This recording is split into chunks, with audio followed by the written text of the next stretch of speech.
Today I'm going to give you some great, quick, easy tips for long-term food storage for emergency or preppers.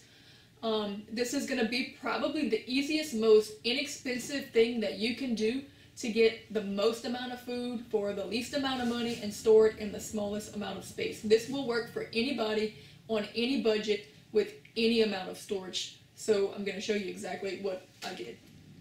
Alright, you can go to any big box store or hardware store and buy a 5-gallon bucket with a lid. You want these hardware 5-gallon buckets. They're used for storing paint and all these things. This is a much better option than, say, a tote because this has a much better seal on it. I find that with the totes, you really can't keep the bugs and the mice and so forth out. They just really don't have a great seal on them. This has a much better seal, and you'll get a lot of more strength out of it. It can hold a heavier weight. It's more sturdy than the totes, so you can stack it with more weight. The totes tend to kind of bow out and collapse on themselves. They let moisture in, they let bugs in. So these are a much better option, and they run about $2 for the bucket and the lid. So this is what you want to get. And for long-term storage, I find the best food that will give you the most energy, calorie, protein for the least amount of money that you can store in a small amount of space, but it will feed a large amount of people, is going to be your beans and legumes. So if you're on a budget or you're just starting, this is a good place to start. Beans and legumes, you can get store brand varieties, or you can even go to places like the Dollar Tree and get the Dollar Tree ones for $1 a pound. But even in the store brand, they're going to run like $1.19 a pound. So it's a great option. You can get a lot for little. And also, brown rice. You want brown rice and not white rice, and this is why. For starters, your brown rice is harder and more natural. It's got a natural protective coating, so it's going to last longer and be more impervious to insects and so forth. But more so than that, you want to have the most amount of nutrients in the smallest amount of space, and brown rice still has the brand on it. When you buy white rice, all of the outer layer, the brand has been removed, and they typically ship that off for animal feed. Well, here's the issue. The white part that you get when you buy it is nothing but sugar and starch. There's almost no nutritional value to it at all. All of the vitamins and the minerals are actually in the brand, the outer coating. So we're feeding our livestock the vitamins and the minerals and giving our children the sugar and the starch that has like no nutritional value.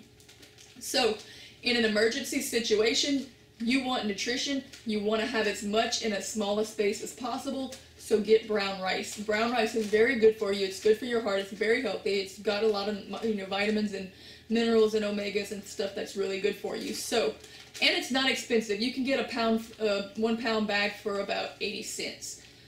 So mixing beans, legumes, and brown rice in your tote, you can fill this thing up, a 5-gallon bucket slap full of food that will give you complex carbohydrates, good energy, high protein, vitamins and minerals. I can fill this whole bucket up, including the cost of the bucket itself. The whole thing's going to cost me about $15. And you can store this thing in a closet if you live in the city and you don't have a lot of space for food storage. You can stack 1 or 2 of these up in a closet and you'll be good, because 1 pound of beans and some brown rice can feed easy 6 people. You know, once you cook, add the water and boil it, easy 6 people. So this can hold a lot of food in a little bit of space, and it's not very expensive. Everybody should have some form of food storage backup.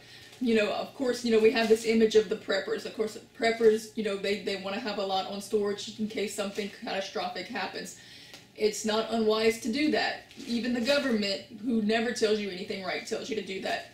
But everybody should have, because if anything, they should know that from the floods and the hurricanes and all of these natural disasters that we've had recently, these mega earthquakes all around the country, you never know when your power or your food supply will be disrupted. With this, for just a little bit of money in a very small space, you can always have a backup plan. And this will last a very, very long time. In the closet, it's going to be good for 10 years. as long as no moisture or bugs get in it. It's going to be good for 10 years. And I'm going to show you how to kind of help with that moisture and bug problem, because that's going to be the thing that's going to ruin your food storage more than anything else. The worst thing is to find yourself in an emergency situation and say, it's okay, I have backup, and open your food storage to see that it's been eaten by moths or that it's full of mold. So 2 things I'm going to show you to help prevent that in this system. We don't have to get super technical or complicated. The prepper's or survivalist's best friend, of course, is always duct tape. And we're going to take some paper towels also. You could actually stick the whole paper towel roll right down the center and stack your stuff around it. And that would be good because it would create airflow through this. And it would also absorb any moisture that's in there. Or if you want it, you could just take some paper towels and layer some at the bottom, in the middle, and over the top. And that's going to allow for any bit of condensation or anything that gets into the bucket to be absorbed by the paper towels, and that way it doesn't get in your food. So then you just want to layer all of your beans and rice and legumes in there. About halfway through, put another layer.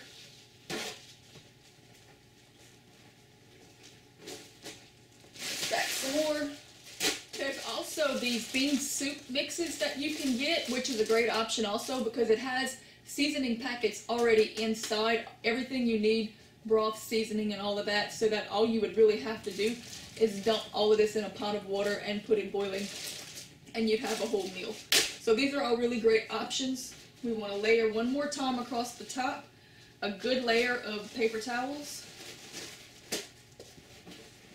Again, this is just to absorb any form of moisture or condensation, which really any moisture that gets in here is going to be by way of condensation because nothing's getting through that seal. I like to take some plastic, shopping bags or shipping plastic, bubble wrap, anything that you can get, just to kind of create one more last barrier over the top.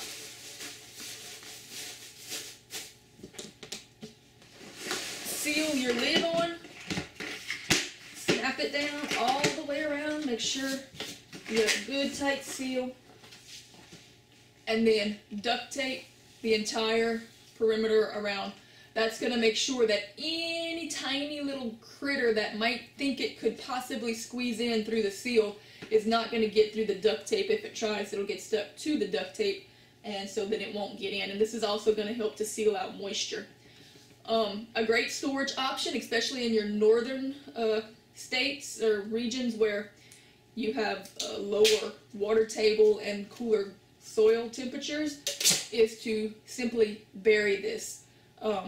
Burying is a great option for food storage because it keeps it at a constant cool temperature year-round, which will dramatically increase the length of time that this is going to stay good. In your southern regions, like where we are, where the water table is like maybe 6 inches below the surface, that gets a little bit more complicated.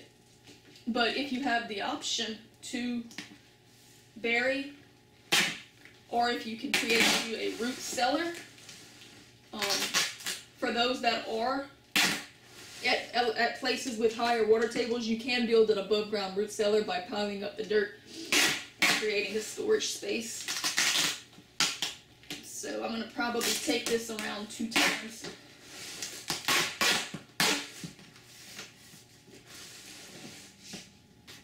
And then the last thing you're going to want to do is label it. I like to write on the duct tape so that I'm not marking something on my container. I can use the container later for a different purpose. You want to put what's in it, so I'm going to put beans and rice and the date, November 2017, so that I can keep an eye on this, and if I feel like it's starting to get old, then I can open it up, start using it, and make another one to replace it. I've even had some that I've opened up and used for chicken feed or to plant seeds from. This is a great option for storing grains and beans, and here's the reason that grains and beans are really great. Because with grains and beans, it can function as either a food or a plant. You can use it as seed to grow more, or as livestock feed. Wheat, oats, rice. These are all things that are readily available. Corn, that's very cheap. You can go straight to the farmers or to the co-ops and get it for next to nothing. I think corn straight from the co-ops here runs right now about 8 cents a pound. So you could fill this thing up for just about nothing. Seal it off, get you a little hand grinder, and you would have a lot of food stored up that would last you a long time, that you could also use as seed to plant to grow more, or you could use it for livestock feed.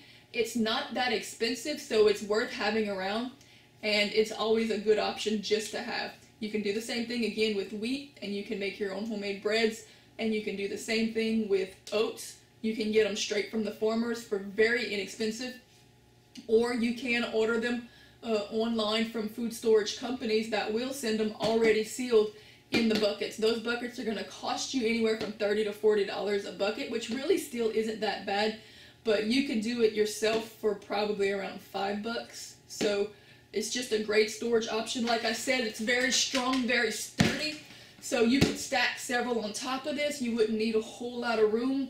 You know, a closet would hold several without really getting in the way. And this would feed a lot of people for a good amount of time. So it's a great option. It's something everybody really should do.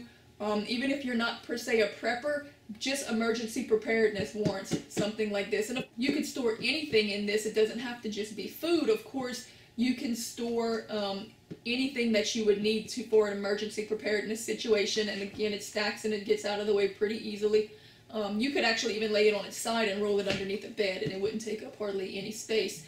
And you don't have to just use, you know, beans and rice and grains and so forth in these. You can stack canned goods or potted meat or canned meat or fish or tuna or anything like that. You can stack them in here, and it's just so much sturdier than the totes. It lasts longer, it seals better, it's less expensive, all around practical food storage advice.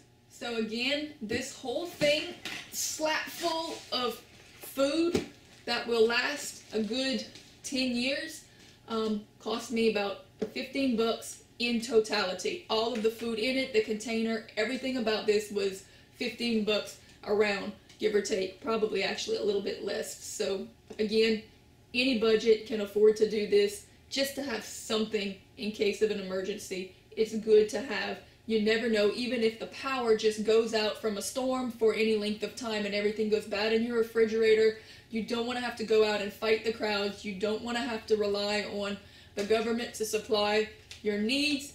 This is a great option. So go ahead and do it. It doesn't hurt. Put it in the closet.